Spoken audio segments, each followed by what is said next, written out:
Minha gente, nós vamos trabalhar agora com a física 2, que é a física do calor. Para se trabalhar com calor, vamos entender a oscilação. Calor está relacionado à oscilação. Quanto mais calor o corpo consegue absorver, nessa absorção, primeiro, ele não passa a ser chamado mais de calor. Ele passa a ser chamado de energia cinética. E quanto maior a oscilação da molécula, maior essa energia cinética, portanto é maior a temperatura. De tal maneira que quando você coloca um corpo de grande energia cinética molecular, vibração muito rápida, do lado de um corpo com vibração menor, a tendência, quando os dois estão em contato, chamado contato térmico, porque você está estudando o calor, é o corpo de maior energia passar energia para o corpo de menor energia. Por isso se fala calor existe como uma energia em trânsito que passa espontaneamente do corpo de maior temperatura, ou seja, maior energia, para o corpo de menor temperatura, ou seja, menor energia cinética molecular. É o caso desse testezinho. Há uma caneca contendo 50 ml de café, isso é uma coisa muito corriqueira, inicialmente 70 graus Celsius o café. Adiciona-se 5 gramas de adoçante, inicialmente é 28 graus Celsius, que é quase a temperatura ambiente.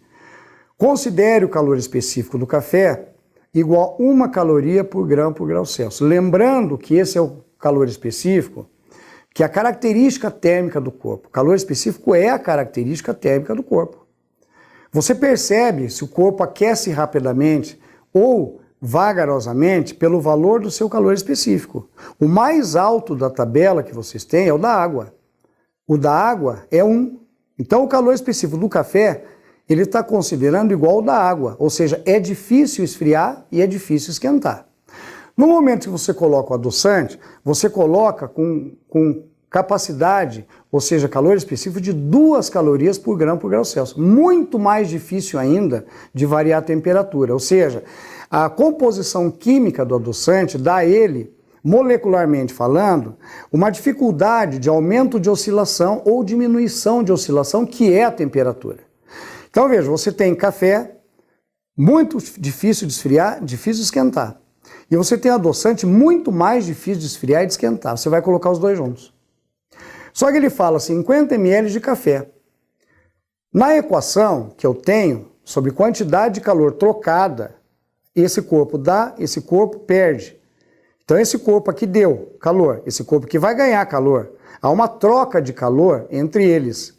Isso é o princípio da conservação da energia. No caso, o café, que está mais quente, aspas, vai perder energia para o adoçante, que está menos quente, aspas, porque ninguém é quente, tem grande vibração. E essa troca de calor é de tal maneira que essa energia se conserve. Tudo que o café perder, o adoçante vai ganhar. Por isso que você escreve na equação quantidade de calor do café, somada com a quantidade de calor recebida ou perdida, não importa, pelo adoçante, tudo isso tem que ser 0. Muito bem. Qual é a equação que você vai usar? Não vai haver mudança de estado físico nenhuma.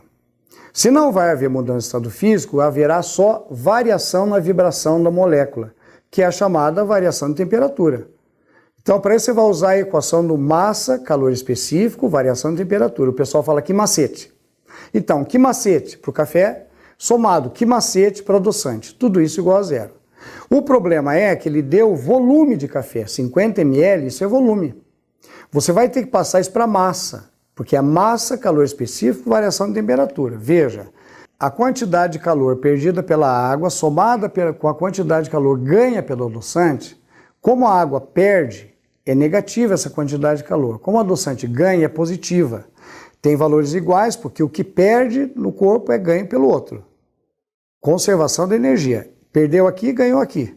Quantidades iguais. Como essa é positiva e essa é negativa, então você vai ter a soma algébrica delas igual a 0.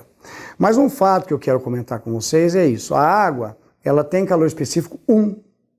O adoçante tem calor específico 2. Então, naturalmente, o adoçante é muito mais difícil de sofrer variação de temperatura. Veja na matemática da situação, na equação, no procedimento, que você teve aí 63 graus Celsius de temperatura de equilíbrio térmico. Ou seja, o adoçante variou mais a temperatura. Por que ele variou mais? Muito embora ele seja mais difícil de sofrer variação de temperatura, ele está numa quantidade de massa muito menor que a água. Então, por estar em menor quantidade de massa, qualquer quantidade de calor já é suficientemente necessária para que ele varie bastante a temperatura, muito embora ele seja difícil de variar a temperatura. Então, a temperatura do equilíbrio térmico ficou muito mais próxima da água do que do adoçante. E faz sentido. Você não vai colocar 1 litro d'água com 1 litro de adoçante. Senão você vai ter uma mistura onde o adoçante vai variar pouco a temperatura e a água muito. Você vai ter adoçante com água. Espero que vocês tenham aproveitado bem. A temperatura final 63, mais próxima da inicial da água, mais distante da inicial do adoçante, porque ele está em menor quantidade de massa. Tudo bem? Até a próxima.